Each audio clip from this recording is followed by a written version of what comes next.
Good morning. I'm Glenn McCrickard, one of the co-pastors of the Verne Church of the Brethren. Welcome to this celebration of life service for Doris Caroline Hanawalt Frick. Your presence is greatly appreciated today. We gather in the spirit of Psalm 96, where the psalmist declares, "Sing to the Lord a new song. Sing to the Lord, all the earth. Let the heavens rejoice. Let the earth be glad. Let the seas resound and all that is in it. Let the fields be jubilant and everything in them. Let all the trees of the forest sing for joy." Doris loved to sing. She made life a beautiful through music, through floral arrangements, and through the kindness shared with family and friends. And today we come together as a community bound by love and gratitude to celebrate Doris's life, to give thanks for her faith and her joy, and to lift our hearts in thanksgiving. On behalf of the Frick family, I want to express their gratitude for your presence here today, for the acts of kindness, prayers, and words of comfort that you have offered since Doris's passing. Following the service, I invite you to join us in our fellowship hall for a reception, and there will be a further time for you to visit and be with family and share stories. Would you pray with me? Oh God, we come before you with hearts full of gratitude for Doris's life, for the beauty she created, and for the love she shared, and for the witness she embodied. Bless this time of remembrance. May our words and our hearts reflect your compassionate presence, and may the harmony of Doris's life inspire us to a life of faithful and joyful service. Amen.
now will be gifted with stories of how Doris sung and touched the lives of her grandchildren.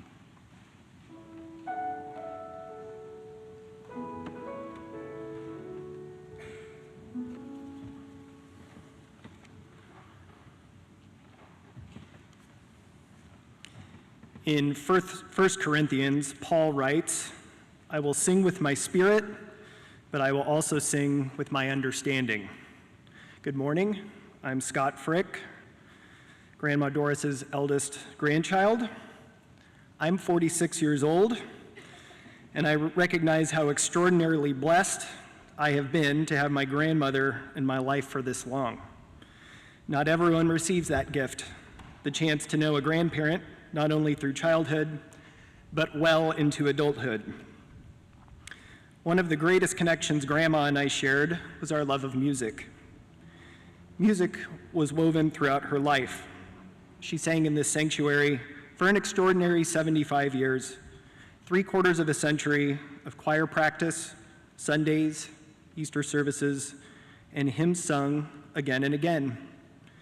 She was a soprano and a remarkably well-rounded musician. She sang and played the piano, guitar, and even the auto harp. But for all her talent, Grandma never wanted a solo. I think that tells us something important about her. Music was not a way for Grandma to call attention to herself.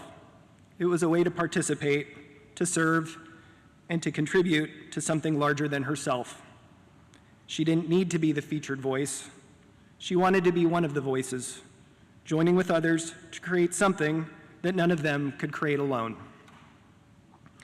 That quiet commitment to community was one of the clearest expressions of who Grandma was. For 75 years, she showed up, took her place, and added her voice. The choir was also an important part of my own upbringing. I always knew exactly where to find Grandma, in the second row of the choir loft, on the left-hand side of the stage. For 75 years, she occupied that seat, the same quiet consistency she brought to the rest of her life. Years later, when I was in high school, a music teacher discovered that I had perfect pitch, the ability to recognize a musical note without hearing another note for reference. The commonly cited estimate is that only 1 person in 10,000 had it. Grandma had it too. I've always loved that we shared something so unusual. It felt like a quiet musical thread connecting us across generations, the ability to hear a note and simply know exactly what it was. But Grandma's greatest musical gift was not perfect pitch. It was understanding that music and life is not about being heard above everyone else. It's about listening, finding your place, and adding your voice to something greater. Today, her familiar place in the choir loft is empty, and we will miss her voice terribly. But after 75 years of singing, her music does not simply stop. It continues in the church she served, in the community she strengthened, and in the family she loved, and in each of us fortunate enough to have heard it. Grandma, thank you for the music, and thank you for showing us the beauty of adding your voice without ever needing a solo.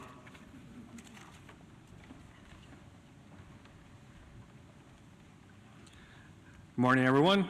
For those who don't know me, I'm Ryan Cardinelli, Janet's eldest, and the second oldest grandchild, but I probably look the oldest. You're welcome, Scott. We're here today to mourn a loss, yes, but more importantly, to celebrate the imprint of Grandma's soul on ours, and how each one of our lives would be inexplicably devoid of her goodness and his permanent impact on our lives without having had her in our lives. To celebrate Grandma's life, we would need days, weeks, or months just to list her successes as a daughter, sister, cousin, wife, child of God, college alum, mother, grandmother, great-grandmother, teacher, friend, neighbor, volunteer, church member, choir member, member of the greatest generation, and all the other ways she left her benevolent impact on this world for almost an entire century. For me, every special moment with her that resides in my memory could fill so many pages of the book of my own life. Looking back, as we tend to do as we age, have kids and slow down to process daily life, it seems that her every action was to radiate kindness and understanding to every person she came into contact with. Goodness flowed through her, whether it was the hug as you walked in the door, the amazing smelling food that she had cooked for you, or the wood stove heated blanket as she tucked you in at night, or coming to watch you at all your school and sporting events. I find it remarkable that Grandma's life started in Laverne with a population of approximately 2,000 people. It now exceeds 32,000, a 1,500% increase. 6 months after she was born, Charles Lindbergh made the first solo flight across the Atlantic. She was born in the Roaring 20s, which was followed immediately by the stock market crash and the Great Depression. She wrote in her autobiography that because her family had shelter and food, cows, chickens, a big garden, and fruit trees, she did not feel any stress during that time. Grandma attended Bonita High School starting in the fall of '41. On December 7th, 2 days before her 15th birthday, America was attacked and thrown into World War II. In spite of this, she was able to take advantage of the school's small class size, 1 per grade level. And she started singing in a sextet, playing a string bass in the orchestra, being in class plays, on the basketball team, the hockey, the speedball, and the volleyball teams, and a strong leader on the pep squad, all while maintaining a high level of academic success, which was expected because of her 4 older siblings. Following high school, she followed her mother's footsteps by attending Verne College, preparing her to become a successful teacher at Verne High School. Grandma and Grandpa met in college upon his return from the service in the Navy. She had to ask him out on the first date, but she knew immediately they shared all the important values of their lives: moral values, church dedication, goals and aspirations, and the importance of family. They had similar backgrounds and common interests such as sports, camping, and vacations. Their common view of money, with a commitment to saving and sharing, added to their stable marriage. Upon graduating, she taught kindergarten in the mornings and upper grade course in the afternoons. She later left this rewarding occupation with the support of Grandpa to raise a family while directing the children's choir at church, co-directing a young mother's choir for the YMCA, teaching Sunday school, and sang in the church choir, which she started at age 14. In her autobiography, she says, "Having children which we could invest our time, energy, and money was the greatest gift. It was important to me that they go to school after eating a healthy breakfast, and that we share a good evening meal together to discuss daily events." She also said, "The fact that our children are all successful in their careers, happy in marriages, and devoted parents gives us great joy." In June 1980, the first of 7 frostings on the cakes came with the arrival of her first grandchild, Scott, followed by the rest of us by 1987. This was the start of her imprint on our souls. A very strong theme in her autobiography was that her faith in God and her continual involvement in the church, continuing her family's heritage within the Verne Church since the 1600s. For Grandma, she found inspiration, guidance, opportunities to make her life more meaningful, and leaving the world a better place. I know we can all agree that she accomplished her goal. Grandma was warm, like her blankets, charitable, kind, compassionate, generous, philanthropic, considerate, kind-hearted, tender-hearted, sympathetic, benevolent, charitable. This speaks immeasurable volumes to her strength, fortitude, and a larger-than-life heart that we should all aspire to eternalize and then make a conscious effort to share with the world. She would be proud. In closing, as I look towards becoming a grandpa in the coming years, my deepest desire is to be like her and Grandpa. The bar is set at the highest. I will tell my grandchildren I am why I am with them is because I had the best model ever to learn from, to love from. Thank you.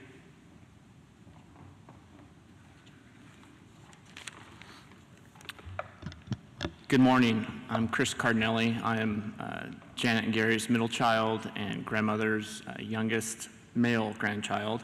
I'd like to begin by thanking the choir for that incredible tribute. It was very moving. You've heard snippets of the biography that Grandma wrote, and in it she described the various personality traits that drew her to Grandpa and away from a famous Heisman Trophy winner from Bonita High. Among those traits were their shared commitment to saving and sharing, and never was the fruit of that labor and their capacity to give more apparent than during holiday celebrations. There were birthdays and weddings, a family trip to Hawaii for their 50th wedding anniversary, the annual trick-or-treating on 2nd Street, which apparently was the only safe street in America. But nothing beat Christmas and Thanksgiving at Grandma's house. In the early years, when there weren't so many of us, Christmas Eve celebrations were hosted in the social hall of this very church, punctuated by nativity plays organized by Grandma and starring, of course, her grandchildren. We each took turns playing the leading roles of Joseph and Mary, what the rest of us assigned to gender-appropriate roles, with boys being shepherds or wise men, and women being the angels that, of course, they are. Santa always made an appearance, though his build varied slightly from year to year. I remember how special I felt every year when this strange man gave me a gift with my name on it, that, of course, Grandma had discreetly wrapped, purchased, and made sure that Santa delivered on time. Christmas celebrations eventually moved to Grandma and Grandpa's house on 2nd Street, with the nativity play tradition enduring until graciously giving way to games of foursquare or table tennis. These games served as the semi-annual proving ground for the Frick and Cardinelli cousins, with the playing surface being Grandpa's driveway, located directly outside the kitchen window, where Grandma and Grandpa were putting the finishing touches on the Christmas meal. Grandpa was probably watching to make sure we didn't put too big of a dent in his garage door, but Grandma was watching with no agenda except to watch her grandchildren enjoy each other. Those games were always relatively tame until Kurt and Brad showed up, which turned the playful festivities into something more akin to the Hunger Games. There were no physical injuries, but all of us cousins left humbled. When Grandma was a little girl, gifts under the Christmas tree were underwear and PJs, but she didn't have any complaints, because that was true for all of her friends. Well, she made sure her grandchildren didn't suffer that same fate. It was a good thing the house on 2nd Street had a couple spare bedrooms, because each was piled floor to ceiling with gifts that were undoubtedly purchased months in advance, wrapped over a couple of weeks, and carefully thought out for each individual one of us. Her generosity and love for her family was equally on display at Thanksgiving, with her labor of love being the incredible meal we shared each year. For me, Thanksgiving started at mid-afternoon around the 1 o'clock kickoff. But for Grandma, it started the Friday or Saturday before, when she purchased the turkey. Rather, 2 turkeys, totaling at least 20 pounds to serve the more than 20 guests she would be hosting. Monday, Tuesday, and Wednesday would be used for side dishes like dressing, sweet potatoes, and gravy, all handmade, of course, with many of the key ingredients being homegrown, and most of the recipes still being closely guarded secrets. Thanksgiving at Grandma's house is an experience any of us will ever be able to recreate. Even if we have the same recipes and the same ingredients, things just tasted better at her house. Grandma described having children in which she can invest her time, energy, and money as the greatest gift, and her grandchildren were the frosting on top of the cake of a great life. For me and others lucky enough to call her Grandma, she serves at the foundation of a good life we hope to build.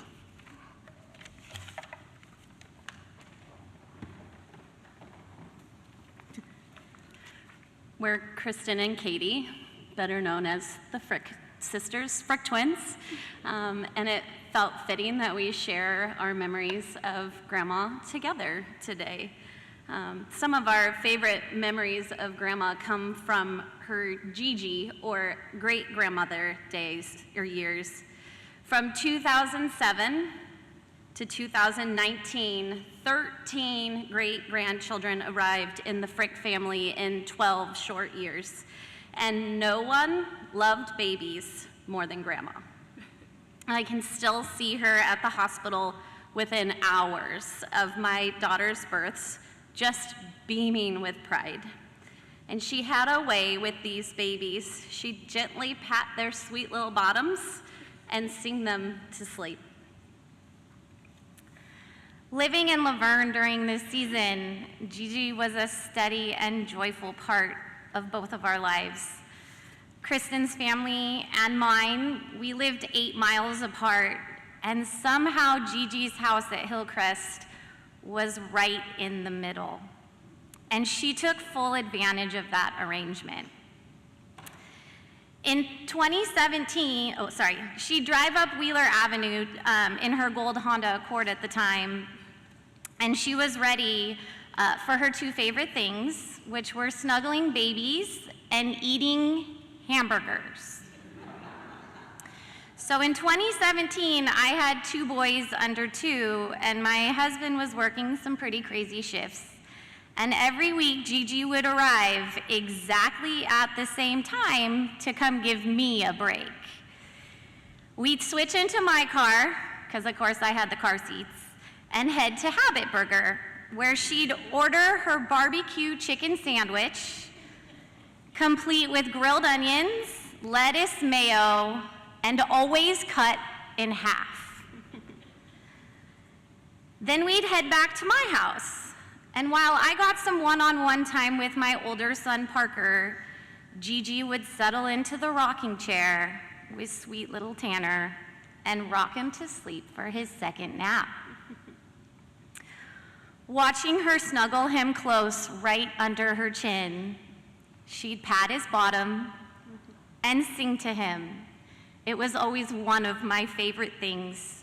You could just see how happy she was. Those afternoons gave me a glimpse of the beautiful life Gigi continued to create after Grandpa Frick was taken from all of us way too early. But she had her own agenda then, and it often involved babies, burgers, and lots of love.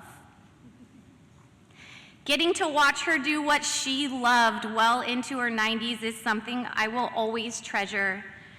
She knew how to cherish the simple things, her family, her babies, her burgers, and the many people that she loved.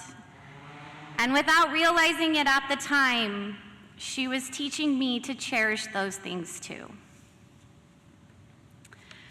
My favorite memory of Grandma came a little bit later, in the spring of 2021.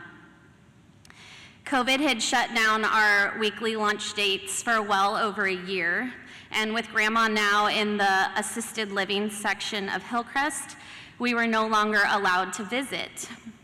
But the girls and I, we were desperate for that Gigi time. So we decided to come up with a plan. I'd called Grandma before we left our house, and she'd carefully make her way downstairs to wait for us on the bench outside of Hillcrest. Then I'd pull up in my minivan, packed to the ceiling with little girls, and we would execute the most important pickup of the week. Grandma would climb in with a smile, the doors would close, and then we were off. Our first stop was always the In-N-Out drive-thru. Cheeseburgers, fries, and a car full of little girls and their great-grandmother. And honestly, I'm not sure who was happier. Then we'd find a spot at the park. The girls would run and climb while Gigi sat with us, completely content just to watch them play. When it was time to go, we'd drive her back to that side door of Hillcrest. She'd give us one last smile, blow us a kiss, slip inside, and head back up the stairs, completely undetected. I never imagined that one day I'd be breaking my grandmother out of a senior living facility in a minivan full of little girls. And if Grandma knew just how against the rules those outings were, she never let on. She just knew that we were together. Those secret picnics with Gigi were such a small thing during a very strange year, but looking back, they feel like the biggest blessings, and we loved every single one of them. When we think about Grandma now, we see the same thread running through every season of her life. She simply loved being with her family, quietly pouring her love into all of us. And that love continues. We feel it in the way we snuggle newborn babies, sing them to sleep, gather together, and share a meal, especially when burgers are involved. We're just so incredibly thankful for every year we were blessed to call her Grandma and Gigi.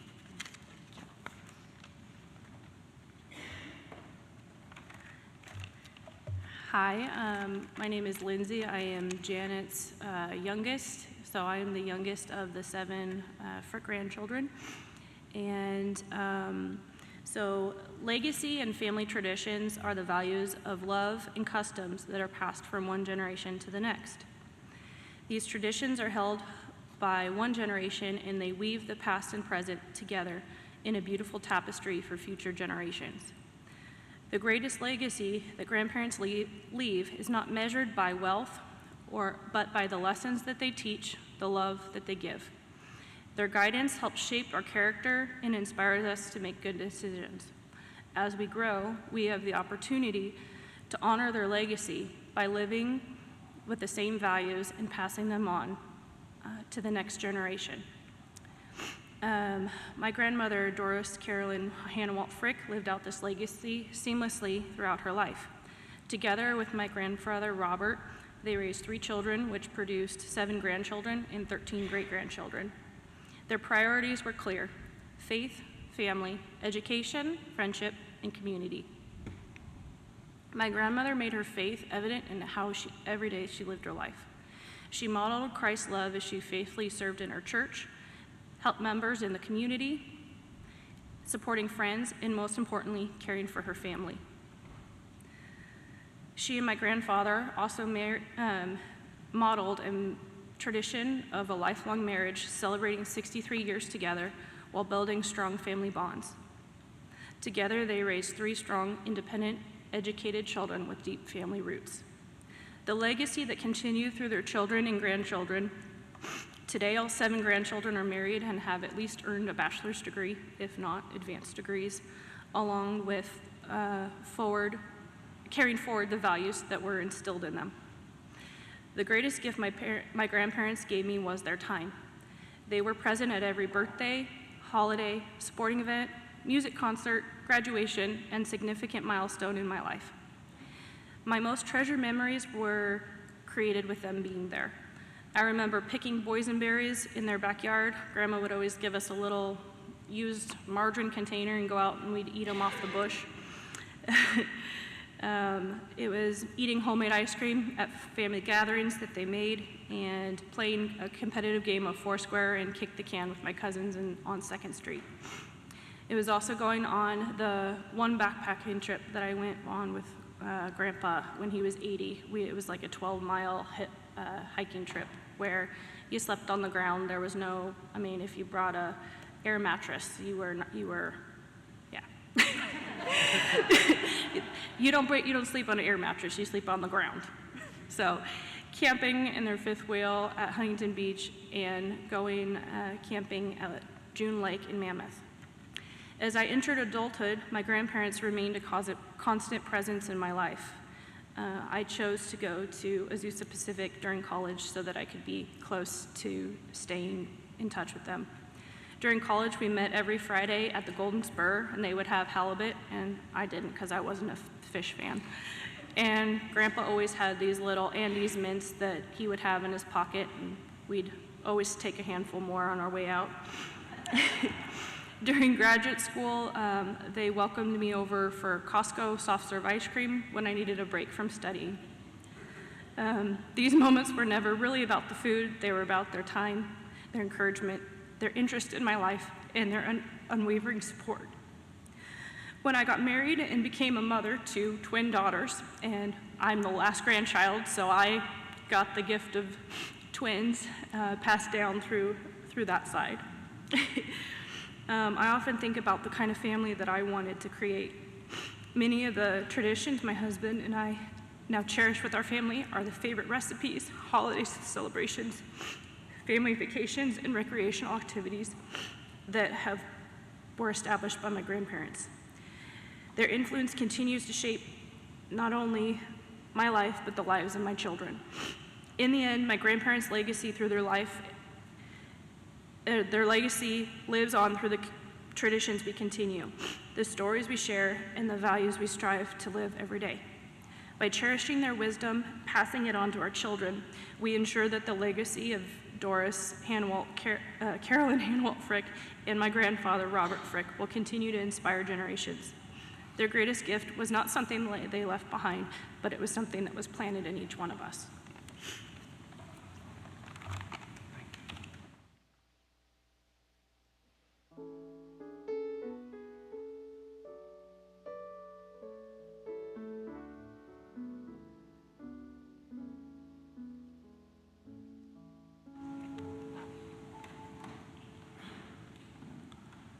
Thank you, Scott, Ryan, Chris, Katie, Kristen, and Lindsay. Appreciate your sharing and your stories. And now thinking of the next generation. Whoops, I got ahead of myself. We're now ready for the photo montage that celebrates Doris's life.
Thank you, Sean. And now the next generation will read our scripture from Psalm 100.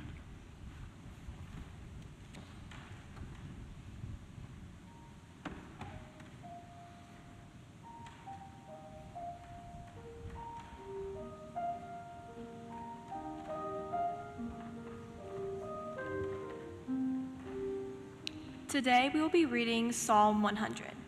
Make a joyful noise to the Lord, all the earth. Serve the Lord with gladness. Come into his presence with singing.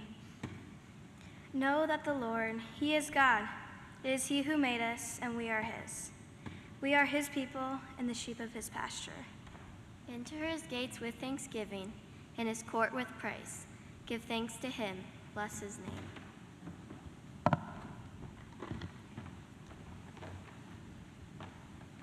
For the Lord is good, his steadfast love endures forever, and his faithfulness to all generations.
Poet Mary Oliver reminds us, sometimes I need only stand wherever I am to be blessed.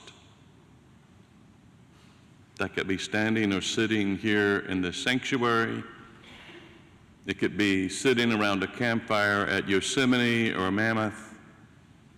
It could be in the backyard at home or in the drive-thru at In-N-Out.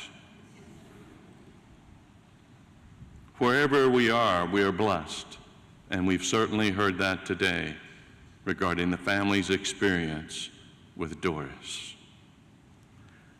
Today we gather to celebrate Doris's life, a life that echoed with gratitude, faith, and love. Her melody was kindness. Her harmony was compassion. And her refrain was joy. Doris lived as though life were a song, sometimes soft and tender, sometimes full and bright.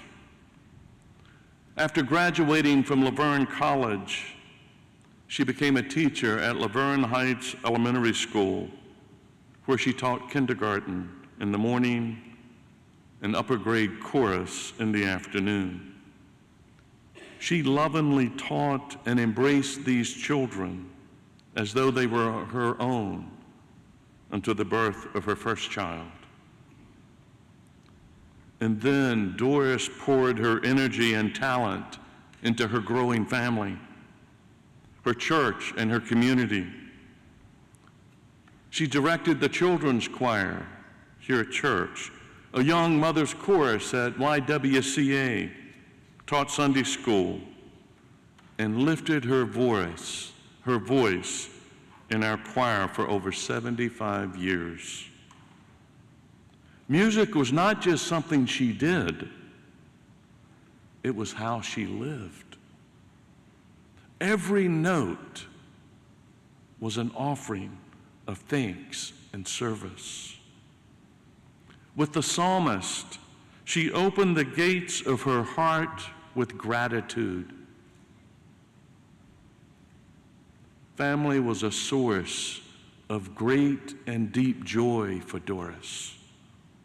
Her home was a place of warmth, beauty, and conversation.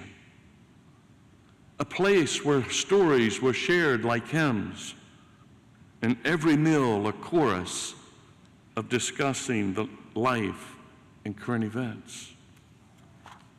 She lived Psalm 100's invitation. Make a joyful noise to the Lord, all the earth. Serve the Lord with gladness and come into God's presence with singing. Doris did just that. She and her husband Bob were life partners, and they made a wonderful team for 63 years. They met at Camp Laverne during a young adult camp. And then when they returned to campus, Doris invited Bob to a social event. And she knew immediately that they were meant to be. They shared the same values, aspirations, and commitment to family. And the rest, they say, is history. Faith was important to Doris. And those roots run deep here in this church. I mean, these very walls were constructed by her family. I imagine somewhere she probably has a thumbprint in the concrete. Claire reminded me of how the family built this church and even did renovations along the way. So family roots run deep here. But though those roots ran deep, Doris confessed in her autobiography that she was free to make the choice to not be a part of the church. But she found inspiration here and guidance and opportunities to make life more meaningful. Here in this place, she discovered a way to help make the world a better place by living a life of faith and joy. And she did. We see it in her family, and we see it in the community. Doris believed that God created the world in beautiful patterns. I mean, just look at the floral decorations here. And that the process of creation is ongoing. Her faith was alive, never finished, always growing and learning. She believed that God loves all people and that each person is precious in God's sight. Jesus' example of love, care, and compassion and service gave her a focus.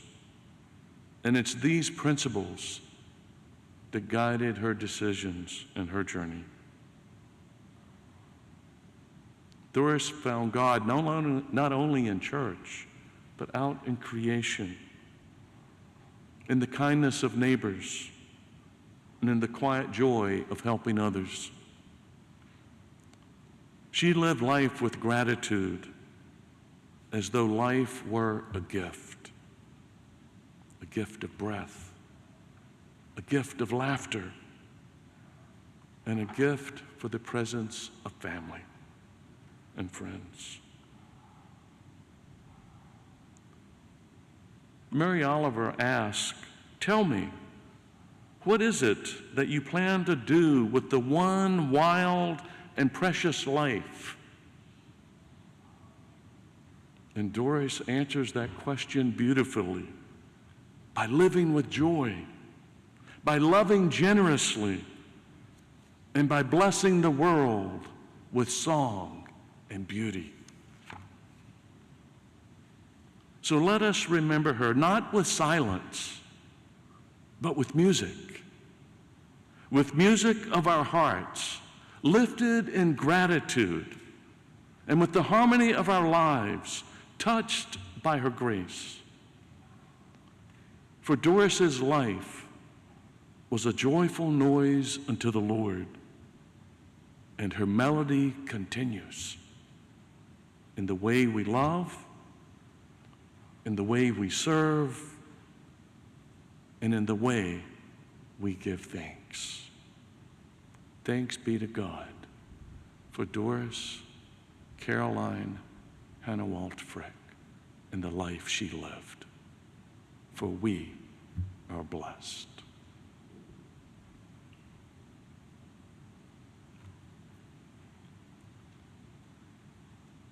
Let us go now in peace, with the music of Doris's life ringing in our hearts.